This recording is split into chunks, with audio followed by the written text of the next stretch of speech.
Hello and welcome to Who Corner to Corner podcast. On this, our 100th episode. Insert cheering noises here. So that's right. We've done 100 episodes. 100 episodes. They've been almost weekly. We've had a couple of bonus episodes here and there, haven't we? To do 2 a week, but yeah, 100 episodes weekly. That's amazing. So we're quite chuffed for that. So my name's Geoff, as you probably know by now, and I'm joined as always by my good friend and co-host Paul. Hi, and that's me. There's Paul, and we also have Paul's daughter Freya with us today. Hi. That's Freya. She sometimes joins us to add the youth angle to things, and have her input on stuff as well. So for this episode today, we're going to do what I called Meet the Whovian Hosts 2, which Paul then berated me about over text repeatedly. We did have a big text argument over that. Yeah, we did, yeah. Yes. And we didn't really settle on anything. No, so whatever you see in the edit, that's what we settled on after much fighting, probably. Because our first episode was kind of introducing ourselves. It was, and Meet the Whovians, which makes sense, because we are Whovians, and we wanted you to meet us as podcast hosts. That's right.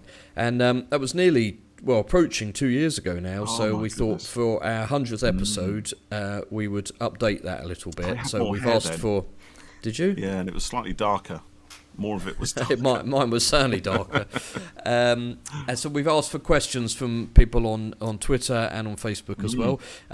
So some of these are Doctor Who related, some of them aren't. So we're just going to get stuck into it and Let's go. Take your questions. So Freya, would you like to fire away with the first question? There's someone here. Okay. If you couldn't podcast about Doctor Who, what would you talk about instead? Avatar. That's It has quick, to be wasn't it? what you both do. Not necessarily. Actually, I could talk about Avatar as well. You could say how you hate it, and Geoff could say how he loves it. Yeah, it would be a one-episode podcast. Yeah. And then we'd never be friends again. We would never ever speak again. That would be it. No, actually, I'll say I wouldn't podcast about Avatar because my friend Sean runs Savarco, the Avatar podcast. Oh. And he does a great job on that. So a little shout out to Sean there, which I've chatted on a couple of times with him. That little plug there. What would I talk about? Well, we also have our MCU podcast that we ran, and we need to get going again. So maybe I would go back to that to talk about Marvel and my love of Marvel stuff. How about you, Paul? What would you do if it wasn't the MCU one? Football. No, Really? I'm joking. I was going to say. Because there's too many football podcasts now. I wouldn't even know where to start, to be honest. For me, actually, it would probably be Star Wars. I knew it. I was staying in my head. I was like, he's it? going to say Star Wars. He's going to say Star Wars. I said Star Wars. Or Star Trek, I mean, or just sci-fi generally. Because I love it. I always have done since I was a little nipper. So I've always got my sci-fi hat on in one form or another. And, although you took it off before we started recording. I did actually, today. because it just made me look bald. So it's quite a severe haircut, this one, but there you go.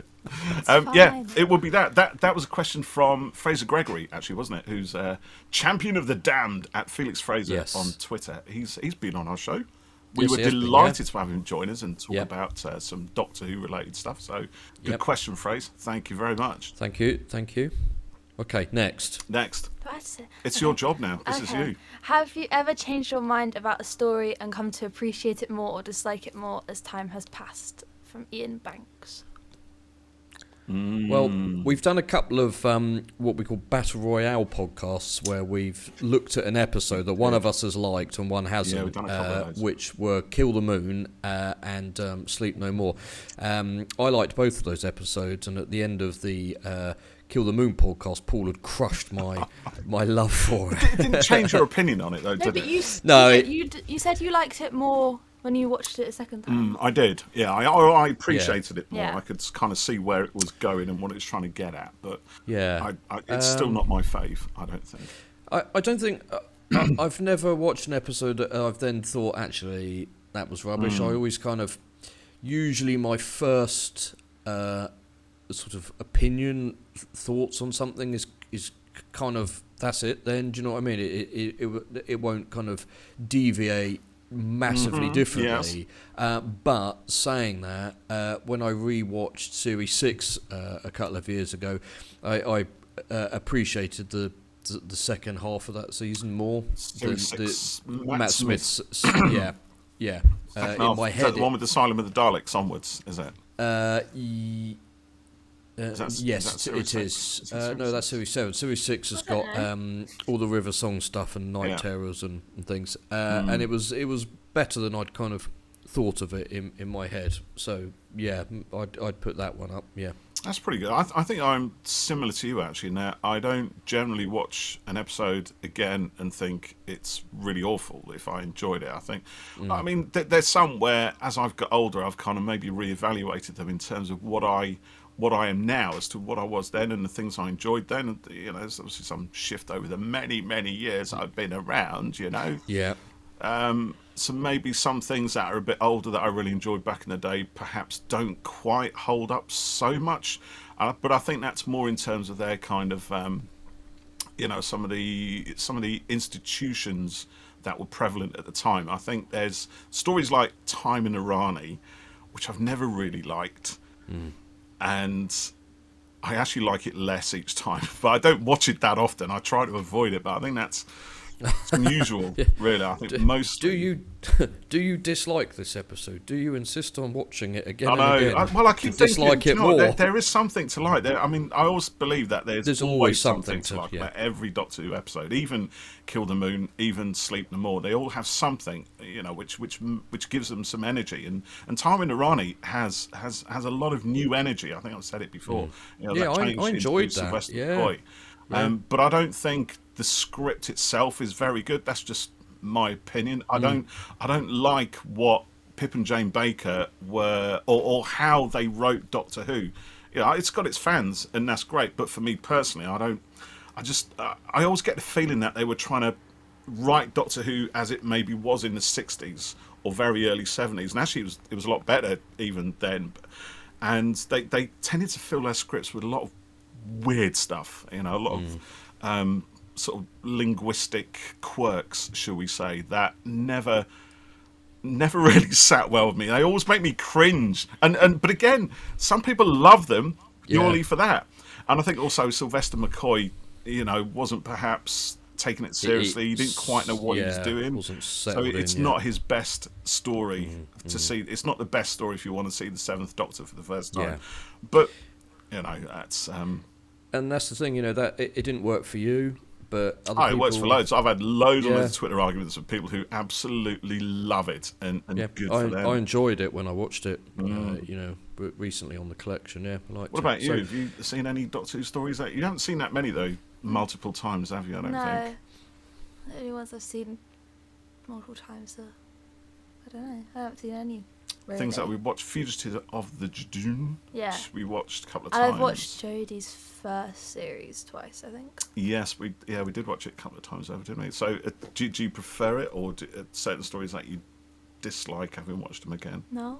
No, there you go. That's a good thing. Let's take that as a positive. There's definitely stuff that, you know, the more I watch them, the more I like them.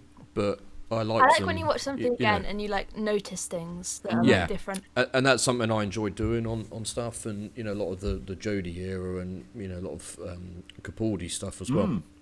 You know, I like them more. You know, I've watched that one twice. Each watch, you know. Which one twice? But that Peter Capaldi's last series. Oh yeah, last story. Last series. Yeah, series 10. Yeah. Yeah, but that's true. not saying that I didn't like them, and then I'm like, oh, actually, this is good. It's like, you know. Smile. Was it called Smile? The one with the robots. Yes. Yeah, that one. Yeah. I liked more the second time, I think. There you go. I think a lot of these later stories do have maybe not later stories, maybe all Doctor Who stories have a lot of rewatch value, but I have found with a lot of the Moffat and Chris Chibnall stories, there seem to be, like you said, actually, things that you pick up on, maybe not so much on the second watch. I think with Russell T Davies, everything is on the surface, which is great, you know, because you get everything instantly, and it's just like having a really nice meal. You know, you just eat it and enjoy it. That's it. With Stephen Moffat and Chris Chibnall, it's like you think, oh, you know, there's some peas. or something, which I never noticed, hiding under the mashed potato. Depends if you like peas. Actually, I don't. That was a rubbish metaphor. But do you know what I mean? Whenever I watch them, I go, "Oh, look at those peas! Look at those peas." So what I'm getting at, I think, is with the Russell T Davies story, I can watch it and enjoy it, and actually feel pretty much the same as I did the first time round. With the Moffat and Chibnall stories, I think I don't get everything on first watch. Yeah. But on the second and third and fourth watch, there's slightly more to see. There's more that I kind of perceive. Yeah. I agree. Yeah. Yeah. Does that make sense? Good that question. Was a long yeah. No, I get it. Yeah. Very long. Ian Banks, that stuff Ian likes. He's contributed a few. He's good. He's good, Ian. Thank you, Ian. Well done. Yeah. Next. How did you guys meet? What is the story, and how did you get to podcasting together? I basically allowed him to escape from prison. Basically, gave him the tools he needed. Well, I was going to say, space jail. My version was Paul said he'd wear a white rose, and I said I'd wear a red one, and we'd meet under the clock, like every good spy movie. Yeah. We chatted a few times on Twitter. And then we were added to a group chat that I believe it was Safe Space Who set up. It might be, yeah. And actually, I don't remember giving permission for me to be added to that group chat. Suddenly I was in a group chat, and I'd never been on a group chat on Twitter before. I'm like, what is this? I thought, I'm in a group chat. I've never this done is a group exciting. People think I'm worth inviting to a group chat. Yeah. Hooray! So I was quite excited about that. And that was years ago. That was a long time ago. And then we got chatting, and then during lockdown and stuff, we connected on LinkedIn and got chatting a bit more about various things. And then you shocked me by telling me you'd not watched many MCU films, and I said, "Oh, there's a podcast in here, surely." And I know there's a question later about where did the name of the show come from, so I'll save that for then. So we started watching the Marvel films, but then we also did some work together, didn't we? We as did, well? yeah, indeed. Yeah, I needed someone who knew how to hold and point a camera and press the record button. And there you were. That's all he does. Yeah, exactly. Yeah, anyone can point a camera, can't they? Yeah, but it's the pressing the record button that's the difficult. Exactly. Yeah. Because do you know what? You might laugh, but there's been many times I've been out with a camcorder, as we used to call them in the old days, and taking some lovely pictures, and actually just not press the button. You're actually switching it off when you think you're switching it on because it was already on or something stupid that's like that. That's what my mum used to do. Yeah. You take a video and then you forget to press it, and then you get after. Yeah. That's what you get feet shots after. Yeah. Actually, I did that at prom, but I don't blame me. I was a very sweaty. You started it now. Oh, you were sweaty. He was. You were at prom, and I was sweaty. I thought you were saying I had too much sweat. I had water. Thank you very much. Sure. Very drunk. Anyways, right. What's next? Who's have we got next on here, Frey? If you had to book one last ever celebrity guest for the pod, who would you want on? Oh, Jodie. Yeah, Jodie Whittaker. Yeah. Yep. Would you go with that? Yeah. What's your answer? What's my answer? Do you know, because I saw this one earlier and I was thinking about it, and I think, I'd love to interview Jodie, but I'd really love to interview Katie Manning. Yeah. I think if we could get Katie Manning on, that would be fantastic. She's like the goddess. Yeah, she's the ultimate goddess of Doctor Who royalty. Yeah, she's so good with the fans, and she is. She's so like Jodie in a lot of ways. So positive and so embracing and so welcoming. It'd be great to talk to her. Yeah, hopefully one day for both. One day, you never know. You never know. Stranger things have happened on this show. That's for sure. Okay, hit me next. Next, is it? Top 5 companions. Oh, hang on. Who asked the question about which guest? You have to do that. That's the law. Yeah. At Graham Ward 68. Oh, good. Someone else has been on our show. Yeah. And then top 5 companions is from at Annie's. I don't know how to say that. At Annie Musings on. That. Oh, yeah. Good question, Annie.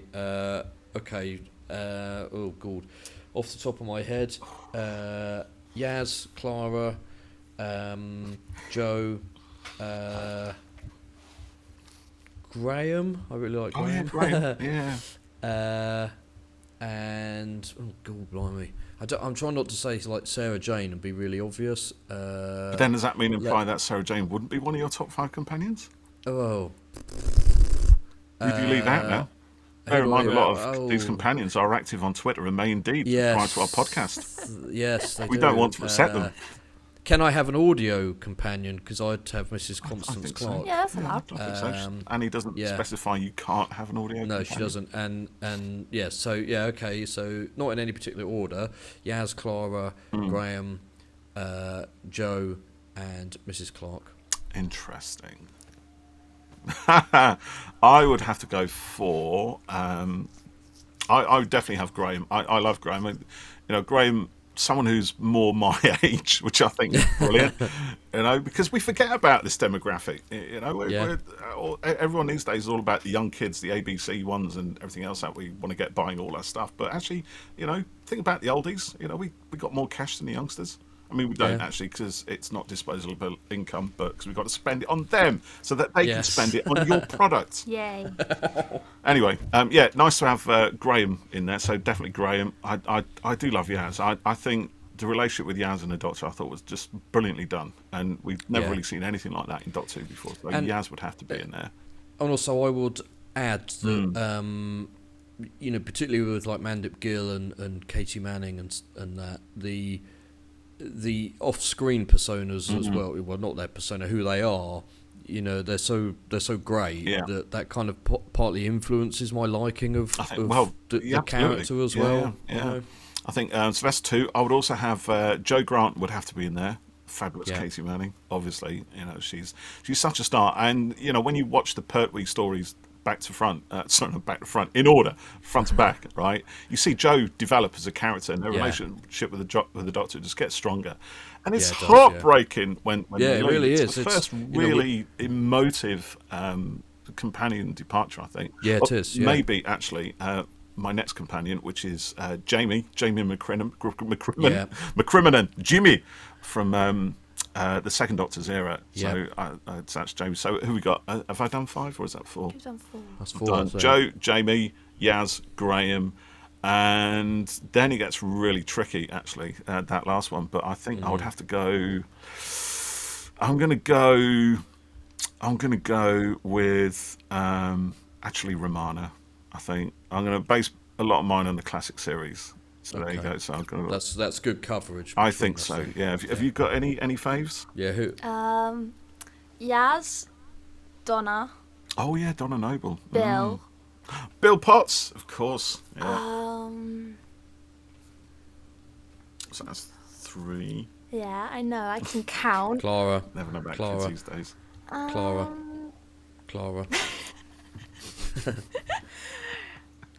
I like Martha. Clara. Oh, Martha Jones. Yeah, Martha's cool. Yeah. Ryan. Yeah, like Ryan. Yeah. Yeah, Ryan was good actually. Well, there is no. That's 5. Yeah. Yeah, there's no companion I don't enjoy watching. And like I said, I think what people are like off screen kind of influences my liking a little bit, as well as the character, of course, but again, no one in Who is an idiot. Do you know what I mean? They're all great ambassadors for the show and stuff, I think.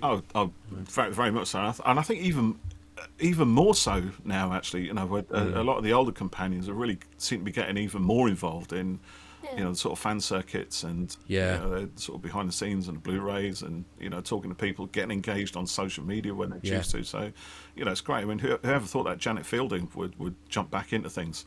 It's amazing. She completely sort of exercised herself from the whole Doctor Who thing. And acting. 90s, so. I forgot Sarah Jane. I love the Sarah Jane adventures. Yeah. That was what Little Freya loved. Little Freya I wasn't even that young. I was like 11. You did, didn't you? Because they were all on iPlayer at the time, weren't they? They all went on iPlayer. iPlayer. Went through it all. So I watched them all, and then I didn't watch the last series, which is like 3 episodes. Then I had to buy them all. So I got them all, and then I think I've watched them all again. Yeah, and I think I've watched them all twice. That last episode, literally, I sob every single time. I'm like crying. it's But that doesn't take a lot to make me cry, so you know. Brilliant. Yeah, good one actually. Yeah, I like that question. We also got people like Adric as well, who wasn't massively popular at the time, I don't think. But I think people have come to sort of reevaluate a lot of these older stories. Well, it happens a lot, doesn't it? Stuff gets reevaluated. Yeah, and it's like when people do it. So you got people who are just coming into Doctor Who now, or have come in maybe since the revival and have gone back to the sort of classic era, are looking at it with completely fresh and different eyes, and in many cases completely unaware of all the sort of chatter that was around at the time. The sort of, if there'd have been a social media around in the 80s, Adric would have been hammered throughout the whole thing, which would have been awful, because there was very little said about Adric's character, and as a consequence, in a way, Matthew Waterhouse, which is just unfair. Throughout most of the 80s, as far as I remember. But, since then, people have sort of looked at those stories without knowledge of any of that stuff and said, what's wrong with Adric? He's a great character. There is a development there. And, okay, Matthew's acting skills at the time were pretty fresh, I think. So, but, he carries the character. And what an ending for someone as well, to have that little arc again, only through 2 seasons. And again, actually, it's heartbreaking the way his character leaves. So it is. Yeah, unprecedented. I did. That was in Earthshot with the Cybermen. Yes, good question again. Yeah, thank you. Yeah, that's good. What's next? Who's next? Should we do the other one from Annie? Yeah, go on. Oh yeah, she had 2 for 1 there. What are your favourite non-Who shows? Well, we probably covered that Star Trek. in a way. Should we say TV shows then? Yeah, TV shows. Yeah, TV shows. Over the years, I've enjoyed Buffy and Angel a lot. I like The Walking Dead. Veronica Mars is a great show. I enjoy How I Met Your Mother, Modern Family. I like those as well. At the moment, I've been watching Silo, which is good. Oh yeah. Is that the one you're obsessed with? Yeah. Yeah, I need to get back on it. All the Marvel stuff's been good. I'm trying to think what I have at home. Yeah, definitely The Walking Dead is up there for me. I've never seen that, actually. I've never seen I haven't seen a single episode of it. It's a show that always managed to kind of get the heart going, and it was tense. Get the blood racing. But you had great characters in it, and it was gory as well, and that's always a plus. But it was kind of the worst things in it were the other people a lot of the time. Human monsters. And it was a show that when people die in it, you often kind of felt their loss, and like because you'd gotten to know them, and I mean, you cared about them, and there's some big shockers in all of that. Yeah, it's really good. Interesting. What about you? Well, one I've already mentioned, which is Star Trek in pretty much all its forms. I've always been a big Star Trek fan, even from when I was a kid. The original series, which was repeated through the 70s, so I loved it. It was a big highlight. And then in the 80s and 90s, Next Generation, Voyager. Didn't get on so much with Enterprise, but I'm loving the new shows now. I think they're just fantastic. We chatted to Darren Scott, didn't we? Editor of SFX magazine, who's written a lot of stuff on Picard, because he's a big Picard fan, the Picard series, and that just, I was watching the final episode of that after we spoke to him, and I honestly was sobbing. There was little water stuff coming out of my eye. I thought, because it was such a homage to to the affection that we've all had as fans of the Next Generation. So yeah, I love that. Strange New Worlds is another good. All Discovery. You'd see my Discovery hat on occasion, I'm sure. Yeah. So I really enjoyed that. But I suppose other sort of non-sci-fi TV series, because I do watch a few other things. I really like Line of Duty. Oh yeah, I like a lot of those kind of things. Broadchurch, another one. I love all those kind of really dark He's very thrillers. Behind though. We are behind, yeah, because I'm watching this with my lovely wife, and we can't watch it when youngsters are around. Although you're probably old enough now where I'm 16. Yeah, but you weren't when we started watching these things. Yeah. certain stuff that you don't really want to expose young kids. I mean, look, because you can get traumatized for life watching some of this stuff. That's why censorship exists. Traumatized for life watching Doctor Who. Exactly. Right. What was your most traumatic episode of Doctor Who that you ever watched? Can you even talk about it? Should we do the therapy now? Too traumatized. She cannot look at a gas mask. Or even anyone in a mask. So bad. During COVID, it was unbelievable. No, that's not that bad. No, it's when people go like that and stuff like that. I can't do that. Any masks. Like when I did a drama performance, 2 people in my performance had to wear a mask, and I could not look at them. I would freak out so much. It was like the white ones. Yeah, I don't like masks either. Yeah, it's and my weird. history teacher has a gas mask in her classroom. Because why not? And if I knew where it was, so I'd just like not look at it. And then this boy in my class was like, "Oh, miss, can I wear it? Can I wear it?" And she's like, "Sure." So then he put it on. I was like, I'm good. It's got the stage now where if anyone even says that immortal line from that show, you can't do it, can you? So don't. Just can't deal. I saw it on TikTok and I was literally like screamed because my friend sent it to me, and I was like, no. Oh dear! But also, I have to mention another TV series I'm really enjoying now is Young Sheldon. Love that. Oh, he's obsessed with it. Right. I'm obsessed with it. You I started it. She started watching it. And then they all invaded it. It's good. It's very Happened good. to Modern Family as well. Yeah. Yeah, I love Modern Family. Yeah, it's good. Good one. Good question. What's next? Thank you, Annie.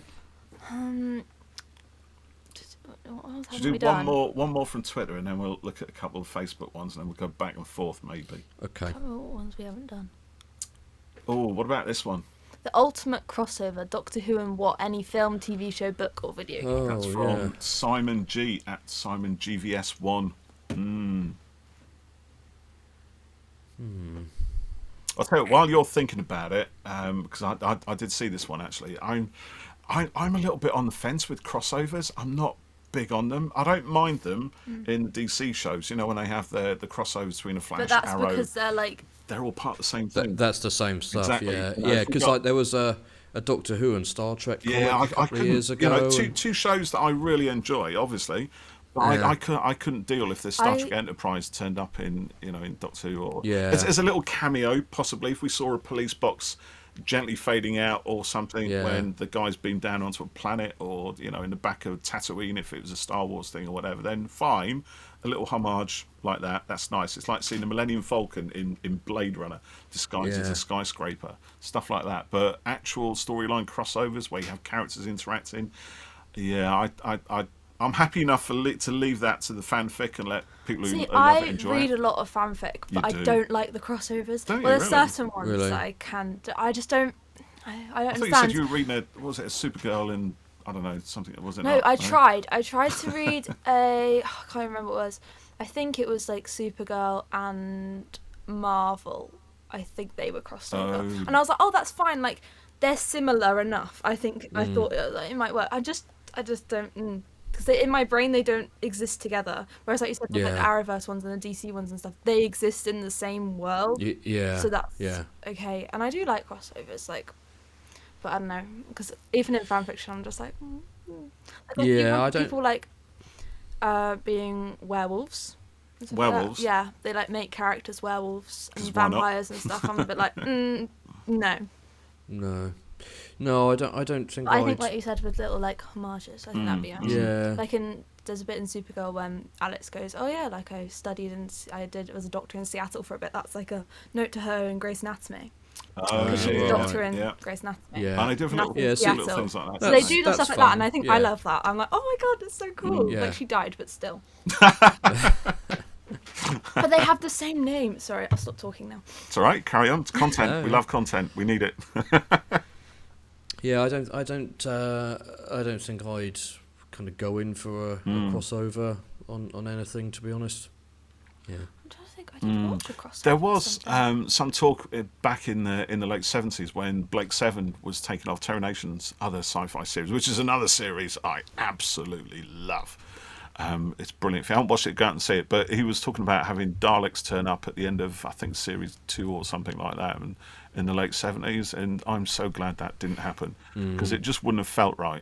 I mean, they're both, Daleks and Blake Seven are both Terry Nation creations, but no, maybe in an alternate universe that actually did happen, and we have multiple crossovers. But Yeah. I'm not a massive fan of those. To be fair. No. Sorry, Simon. That's probably not a great answer. Yeah, sorry. But yeah, maybe I'm a bit elitist in that or something. I don't know. No, it's just not my thing, I guess. Simon, let us know what you Yeah, I you'd think like to see. if maybe in Doctor Who they could do something like, I don't know, because I've seen people. Oh, where's my thought going? I'm tired. Just give me a second. It's all right. We can edit. Yeah, I know. Right. So they could walk in and like the Doctor could do something, and it's like the set of another TV show. So it's not that okay. TV show, but it's like you're in because it's like the real world, if you know what I mean. Yeah. So and then Doctor Who like. Yes. They Yeah. do something something happens. like that. I was Yeah. thinking of Legends. That's what it was. Legends. But it's not of a real Tomorrow. TV show. Doctor Who did do something like that way back in the 60s with The Chase, as an episode of The Chase where Doctor Who and his trusted companions are being chased through time and space. And they end up on a film set with Frankenstein and Dracula and stuff like that. So sort of, but not quite. Maybe that's the kind of thing she's Googling. Yeah, that Watch would out, be, there's some be search engine activity going on here. So while Freya does that, let's go with, let's cross over to Facebook then and see what we've got coming in there, because we've got a few coming in. So, there's another crossover one actually from John Cole, who says he quite likes the notion of the Doctor in Star Trek, TNG in the comic, but how far could you push it? Here's an interesting one. We may have talked about some of these actually, but let's have a little chat around these from Catherine Sarah Cullum Hanshaw, who asks, how do you feel about the multimedia events such as Time Lord Victorious and Doomsday? Well, Time Lord Victorious, as I've described it before, started with a bang and ended with a bit of a whimper for me, really. It was a whole lot of stuff, books, comics, audios, games maybe, event stuff, an element in Time Fracture, which is on my t-shirt today. Look at that. Very nice. And it was all, it was all fine. And it was, the individual pieces were good, but you kind of only needed to read the two books that had 9, 10 and 8th Doctors in, and then you got the whole bulk of the story. There was a great villain in it, the Katoro, I think they were called, who kind of judged species for their worth and what they'd contribute to the universe, and then they determine how long they had to live based on what they were going to do. So it was good, but kind of it's weird. It doesn't sort of contribute to the main ongoing kind of lore of the show, and it was kind of cramming some Time Lord Victorious stuff in, with Ten being sort of an anti-hero in some ways in it. So it was okay, and then Doomsday is there. Yeah, that's quite interesting. I didn't really get on with the Time Lord Victorious at all. I think I read the piece in the Doctor Who magazine, the comic strip with the 9th Doctor and the giant vampires or something. Yes, there was a bit of that, and I thought that was okay, but it wasn't enough to make me want to dig out any of the others, any other parts of it. And I remember you sort of quite raving about the books. I think you probably started reading it and were saying, actually, this is really good. I had a few texts coming in from you on that, Mr. Geoff. Yeah. But I didn't read the rest of it. And again, with Doomsday, I read the bit that came in Doctor Who magazine. Was it last month before, whenever it was? Yeah. And again, it's just it's like, it's okay, but it doesn't pull me in. I think the idea of having multimedia stories is brilliant. We live in a multimedia world, and we don't. There's so much more stuff out there that we can that we engage with, whether it's online, whether it's physical media, or and even online, it's in various forms. And we've got comics, we've got novels, and we've got all sorts of things in between. And computer games, video games, mobile phone games. Why not have a story that somehow tries to bring all those different experiences together? But I think the story or the hook has to be incredibly strong. for it to really work. And I think the difficulty, I think what we're seeing at the moment is them maybe experimenting with a few ideas. I think Time Lord Victorious was perhaps aimed at a slightly older demographic, maybe the sort of mid to late teens and upwards, perhaps. And now I think they're trying the other end, which I think Doomsday's for younger children. Yeah, I think it is, which is no bad thing at all. We want kids to but get involved the show needs to appeal to Definitely. everyone. I mean, for me, the Doomsday thing, and I said this before, there's no slight on anyone, but the universe's greatest assassin doesn't, look like that to me, and have We've that had kind this of persona. debate, and I disagree. I think the world's I know you assassin do. looks nothing like what you think the universe's deadliest assassin would look like. They're the people that you never suspect. We did say that Suze Kempner has a really friendly face, so you would not suspect her. Yeah, and that's the thing. But it just doesn't. It doesn't. Kind of. Work. It doesn't gel for me. But I like the idea of the. There's an hour. It's a per nice adventure kind of thing. But again, I look at it and I think, well, really, I only really need to read the last hour to see if she finds the Doctor and gets death off of her tail. So it's sort of a bit like Time Lord Victorious, where they had the Eighth Doctor's audio adventures, and there was a comic and stuff, and the stories in themselves are good, but you can take them or leave them. Do you know what I mean? And I think that's a decision to make, isn't it? Is it a story that is absolutely crucial to the whole enjoyment of Doctor Who, or is it actually a side thing? The trouble is, if you're asking people to spend some money on this as well, because if they're going to have to buy Big Finish or buy comic or whatever, books and stuff like that, so it's a few quid. So, are you then sort of saying to people, well, in order to get more out of Doctor Who on the TV, you have to do this, in which case you make it sort of, it's almost like a required thing. Or do you say, actually, it doesn't matter, you don't have to do this. That's the thing. It maybe undermine the sort of relevance of the story. But I think in all cases, that question is almost irrelevant. The story itself has to be strong enough to hold you across all those different platforms. And it's got to be, for me, I think the episodic nature of a lot of these, they seem to be, is okay. But those episodes need to tie in together really, really critically. It's almost like going back to serialised Doctor Who, where you end on a cliffhanger.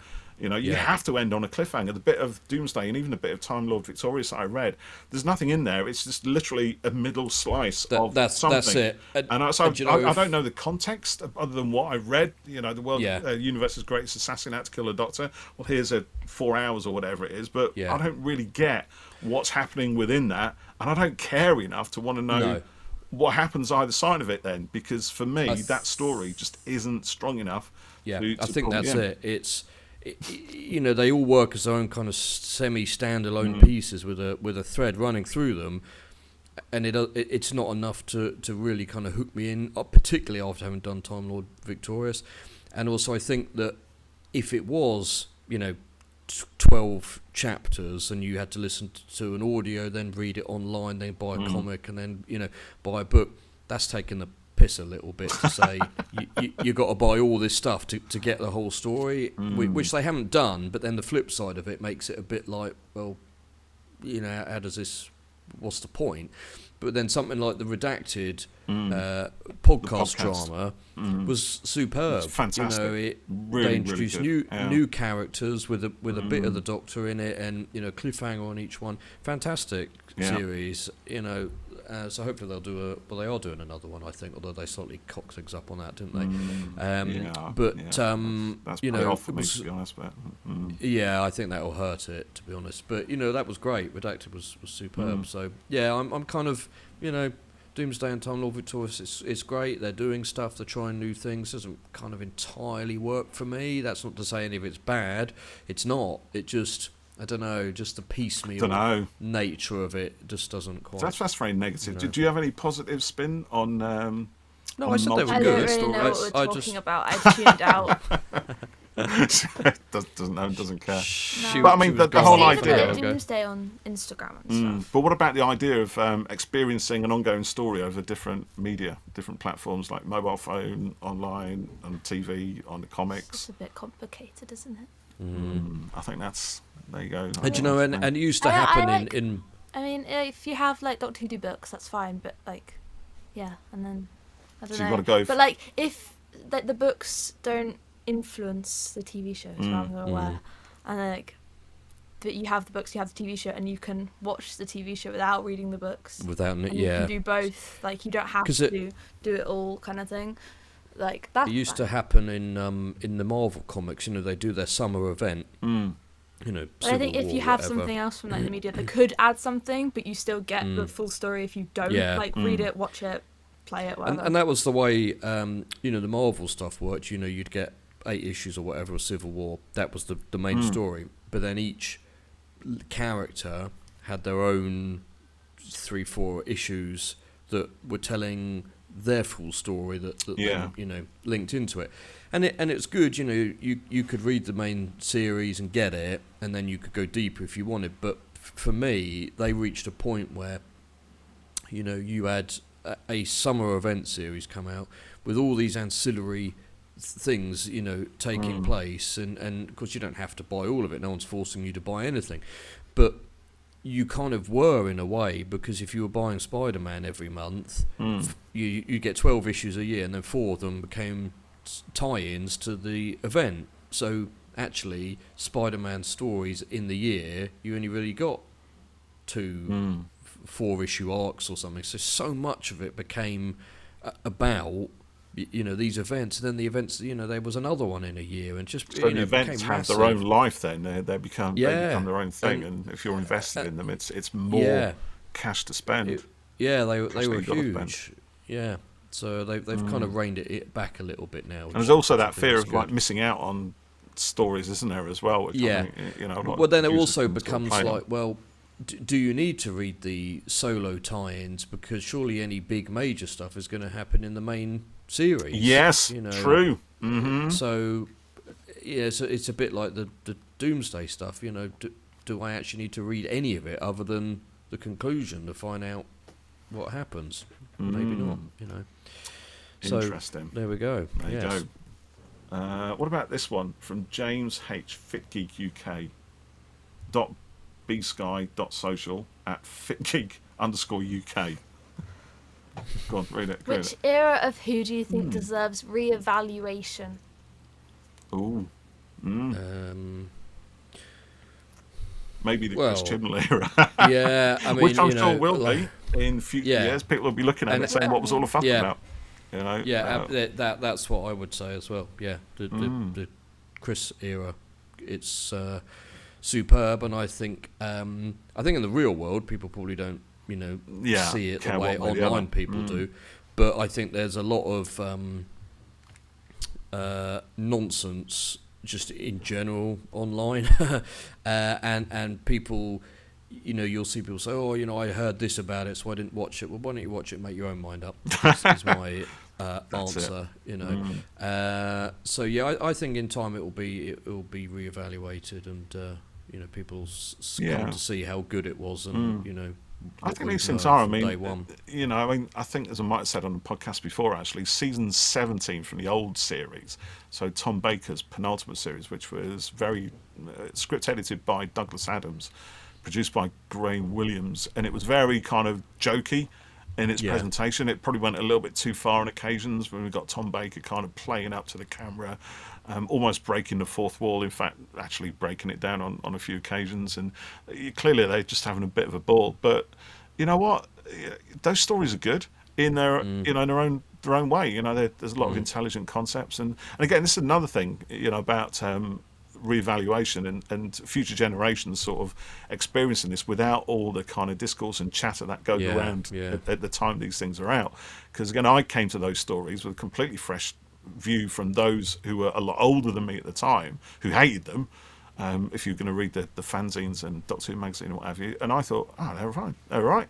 What's wrong with these stories? You know, they're a bit of a laughy, jokey, but they're great. You know, so I think things are always being reevaluated by future generations, aren't they? Yeah, you just see a perception of something is the online.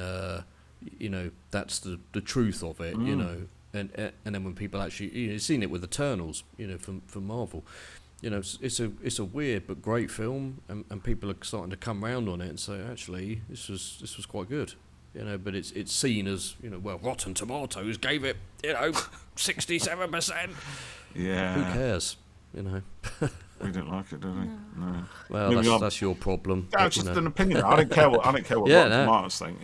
No, I don't either. No, you go to watch films if people talk hate about them. I will actually. Yeah. Well, we went to see Barbie at the weekend, didn't we? And oh, did you? And Elise goes, "Why do you want to go see it?" And I was like, "Because Daily Mail hates it."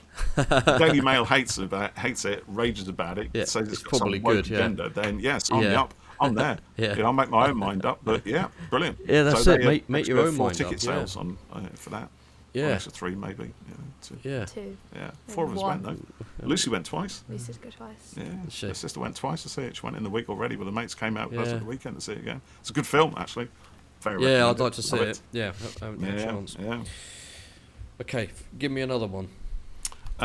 Give him another one. What about this one, Frey? In all of time and space, why does the Doctor always end up back on 21st century Earth? I saw that question. George loves Kylie. My answer is budget. Budget. It's a lot cheaper to go to Earth than an alien planet.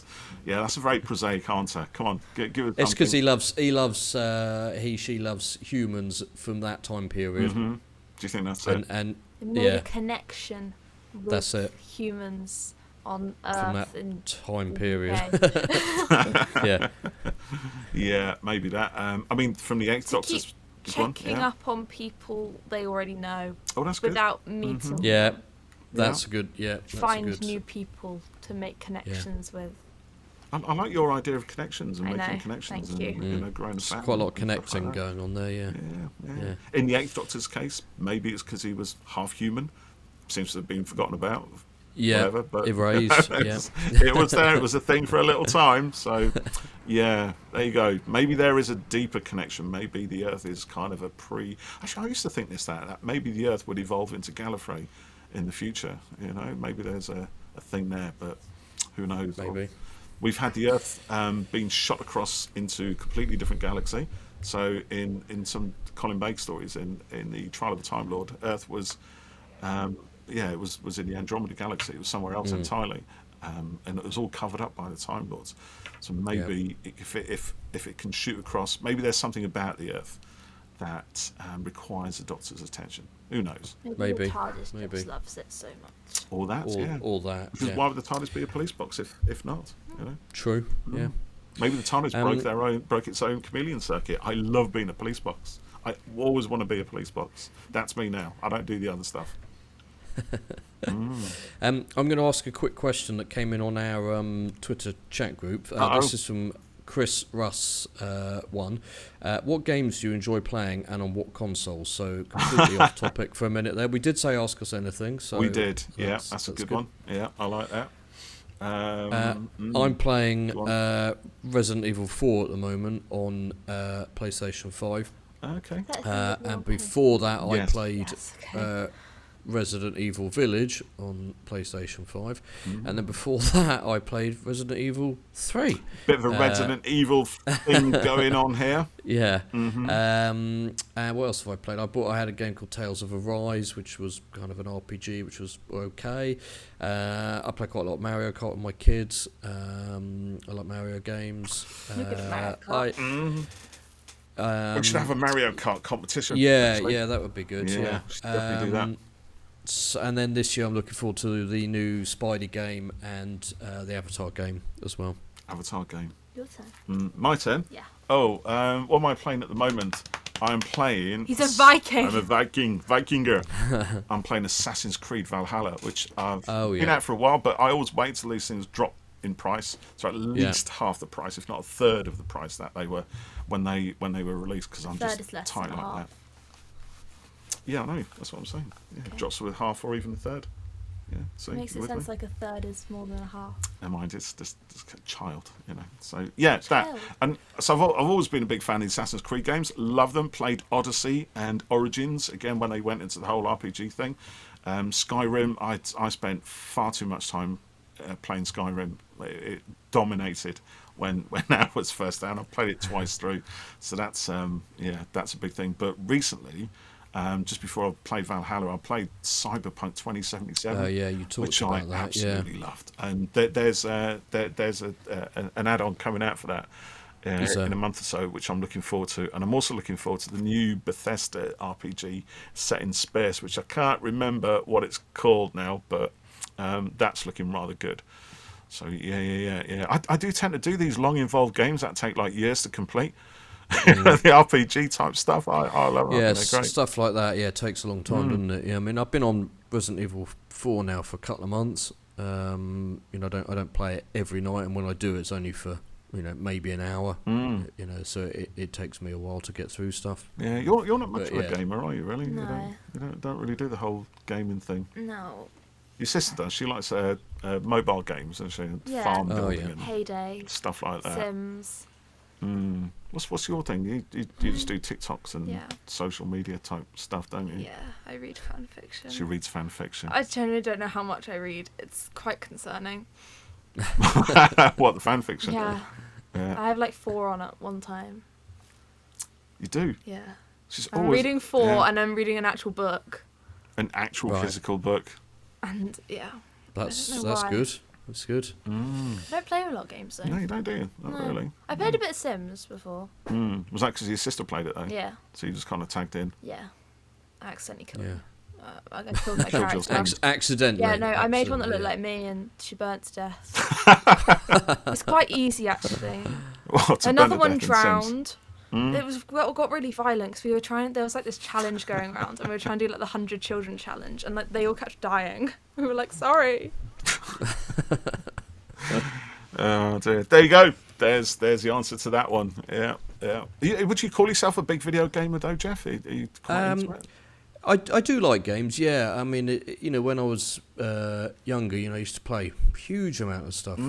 Different types of things. But it's just time now. Partly because my time is limited, but also because games are generally so massive now. They take up a huge amount of time just to get through them. So it's kind of a bit of one and 6 of one, half dozen the other. Huge games with limited time to do them in. So it takes longer. Much I longer don't know about to you. get through I them. generally have to play mine once these guys have all gone to bed. Yeah. And then that's fine. I've maybe got a couple of hours, and then I fall asleep like that. And I don't wake mind up, it. and my little character's running into a wall or I've something. watched you play stuff before. You have, yeah. You played Tomb Raider. Yeah, we I like did a the bit of Tomb that, Raider didn't we? ones. I just watched. Yeah, I do like Tomb Raider games. I'm waiting on a new one at some point. Yeah. There's another question here from Gilster. If you introduced someone to Doctor Who, what episode or serial would you choose? That's well. What was your first episode that you watched? 'Cause Pilot. there you go. That's a good one. It worked for you, The didn't Yeah. pilot's a good one. Yeah. So Yeah. we watched that whole series, and then we went back to the start of Christopher Eccleston and watched all of that. Yeah. If I was going to show something that was sort of, kind of encapsulated Who as a thing, I'd maybe go for It's something going deep like, now. Deep into the thing. Nikola Tesla's Night of Terror is quite a good sort of Who-ish adventure, or maybe something like maybe like Mummy on the Orient Express. Maybe I think the start of Jodie would be good as well. Yeah, well, that a Doctor's first It's quite episode fresh. is That's why I think I got into like it with Pilot. It's because it wasn't really connected to much before. Yeah. Like it was quite new. It was just like. It wasn't it? It Pilot. was like a jumping on point. I think Yeah. it was designed for that, wasn't it? Like a new start for the 12th Doctor almost. Yeah. I was just looking at the questions quickly. I thought someone had asked where did the name of the show come from? Was that I thought I'd seen that one somewhere. Yeah, was it Craig Lightoller? Could be. Oh yes, it was. On Yeah, he Facebook, replied to isn't it? himself. On No, Facebook on or Twitter. Yeah. So X. the name for the show came about because it started with our MCU podcast because I proposed to Paul that we were coming at it from two different corners of the universe. Mine was the one having watched it all, and Paul's was the corner where he hadn't seen any of it, and we were going to journey across the Marvel universe together from one corner to another corner and beyond. And beyond. And then when we got to the end of the Marvel stuff that was out at the time, we were enjoying it all so much. We said, should we carry on, and why don't we do a Doctor Who one, as that's our sort of big main true love. And so we just changed it from MCU corner to corner to Who corner to corner, as we explore the corner, all the Who-universe from one corner to the other and beyond. You nearly said that without messing it up. Brilliant. Yeah, nearly. Yeah, that was it. Yeah, we just carried it over from our Marvel, because why not? It's a bit like a brand, isn't it? You know? It is like a brand. Yeah, we do all sorts of things like this. Really, we talk about all our favourite stuff. Cinema corner to corner. Well, yeah, is one we've do that. thought about doing. Yeah, talk about films. I think that might be a little bit more what's the word? Fighty. There's a better word than fighty. You know? Divisive. Divisive, yeah. But that could be fun. Yeah, it could be. Because I think when it comes to films, we probably diverge more than we do with things like Doctor Who and the Marvels. Well, even about Doctor Who, you just go, I love it so much. Yeah, I love it so much too. I love it. I love it. I love everything about it. It's so fabulous. But actually, even in the Marvel stuff, there's a few more things that we haven't really agreed on. We're like Eternals, for one thing. Yeah. You know. Yeah. The Winter Soldier, Captain America, the Winter Soldier. Oh, yeah, remember that? Yeah, I forgot. I actually got online hate for that. Yeah. Yeah, you did. Yeah. How dare you not like it? Some of it was jokey, actually, which at least I hope it was jokey. But yeah. Well, yeah, you never know. Yeah. Some of your yes. Let's not. I'm willing to rewatch it actually and to see whether or not we should see if it changes your. No, I haven't. I saw. What one did I see? I did see a Captain America. You saw the first one. And the first Avenger. And I seen another one. Civil It's the War. one they fight each other. Civil War. That one. Yeah. Yeah. It's kind of like an Avengers film. That was one of the first ones. Yeah, it is. Yeah, a mini Avengers film. Yeah, When I had to say mini, stay it's up still at massive. night. Yeah. It was like 2 a.m. No, it wasn't that late. It wasn't that late. Well, No. I wouldn't see you in front of a Marvel film at 2 a.m. No, in it the was like morning. 11 p.m. Was it really? Yeah, because I had to stay up all night. Oh, yeah, you did. Yeah, there's a thing. Yeah, I remember that now. Yes, you're quite right. Yeah. I think we had some questions on some of our other Facebook groups as well, but I can't quite find them at the moment. So. Oh, okay. Well, did you say that you had a game of the Grand Serpents Asteroid for me? Yes, indeed, Geoff. Because when I thought of the idea of actually asking questions for our 100th episode, you won't believe how long it took us to come up with the format for this one. What should we do for our 100th episode? Yeah. We couldn't quite bag a guest, could we? So no, we had some plans. Time was cracking on. Quite work out. We had to come up with something, but yeah. I do have some questions for you, Mr. Geoff. Let me just get them. Q's for Geoff 100. Now, anybody who listens to our podcast will know that on occasion we like to put our guests in the hot seat and ask them what they would take to the Grand Serpents Asteroid, which, as you remember, is an asteroid prison type thing in space, to which the Doctor at the end of Flux banished that hateful enemy, the Grand Serpent, to an eternity of boredom in eternal space. With nothing, actually. The Doctor was pretty cruel on that. However, so I'm going to do the same to Geoff. Okay. I'm going to banish you to the Grand Serpents Asteroid. But as with all our guests, I'm a little bit more, I'm a little bit more friendly, kind-hearted, magnanimous and stuff, giving. Yeah, all of those. Do you want to come out with more? No. Yeah, I'm a very giving, magnanimous, kind person. I don't know so what you that can word take means. some stuff with you, Geoff. Okay. Okay. So some of these will have come. You recognise some of these questions. So let's go for it, right? Geoff, my friend, you are allowed to take one sci-fi movie with you. What's it gonna be? What's it gonna be? What is it? Sci-fi. It depends if you count Avatar. Hey, I'm as not a counting. sci-fi You're film. counting, my friend. Well, if the next question is a fantasy film, I can get around it that way. No, it's not. Oh, okay. Well, I'm going to say Avatar. Avatar. Google then, says Avatar's science fiction. Google knows nothing. Yeah, The first one or the Everything. second one? The second one. Second one. Is it better than the first one then, Ewan? Yes. Maybe I might watch it then. Okay, so Avatar is coming with you to the Grand Serpents Asteroid. You are also allowed to take, my good friend, one superhero movie. What's it going to be? Oh, gosh. Does the entire MCU count as its No, interconnected? one movie. Bugger Not like 30 movies. One movie. One. Maybe. He's got to really think now. Yeah, I knew this was going to take Well, I really see like Geoff's Spider-Man: Homecoming. I think that's superb. I really liked Guardians 3 as well. I really like Captain Marvel. I mean, Endgame as well. But I kind of think you've got to take something that you could watch kind of as its own thing. I'm going to say Captain Marvel. Actually, Are you? Yeah. Interesting. Yeah. What would yours I enjoy be? that a lot. Mine? Do you think? Does Harley Quinn count? Superhero? Yeah, Harley Quinn counts. Birds of Prey then. Birds of Prey. There you go. That works. I love Birds of Prey. For What me, do you take, actually, Paul? my comfort one, I think I decided, it's either Ragnarok or either of the first two Ant-Man films or Captain Marvel. You laugh at Ant-Man so much. I love Ant-Man. I honestly do. But I think actually I would probably take Ragnarok because I could just watch it back to back continuously on a loop. No, he'd go to get something. I was like, do you want me to pause it? No, I've seen it many times. Since we first watched it for the MCU podcast, I've watched it multiple times, and I love it. So probably that one. Okay, Geoff, you are also allowed one full season of Doctor Who. What's it going to be? Flux. Oh, right. Okay, that didn't take much, did it? No, Straight that was away. quick. Yeah. Would you take Flux? Maybe. It's quite a good one. It's complete, isn't it? Maybe Jodie's first series. Season I like 11. that one.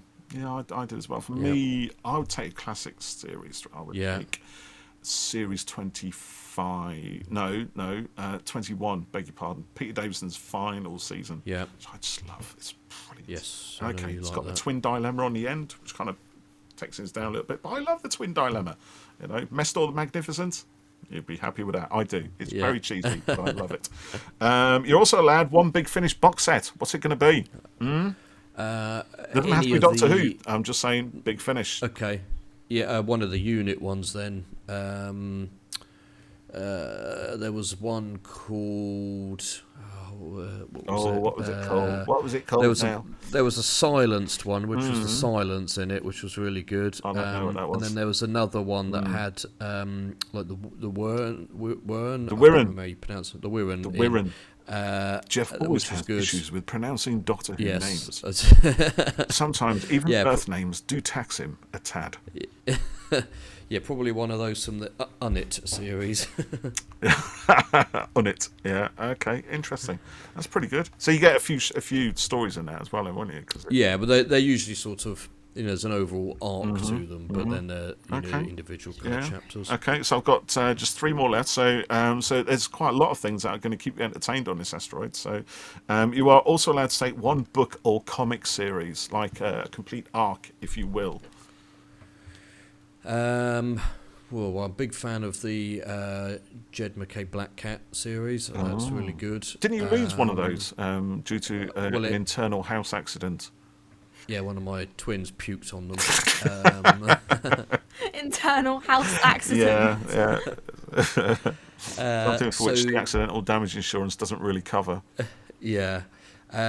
So I'd maybe that in its omnibus version. I already get a feeling that the Jed McKay Avengers run, which has only just started, is already superb and the best the run as the whole Avengers thing has been in a few years for me. So I'm just trying to think what stuff I've got. Yeah, I'm gonna go for Black Cat. You're gonna go for Black Cat, so you take that with you. Yeah. Okay. One music album. I would take. Oh god, that's hard. Maybe How to Dismantle Atomic Bomb. You too.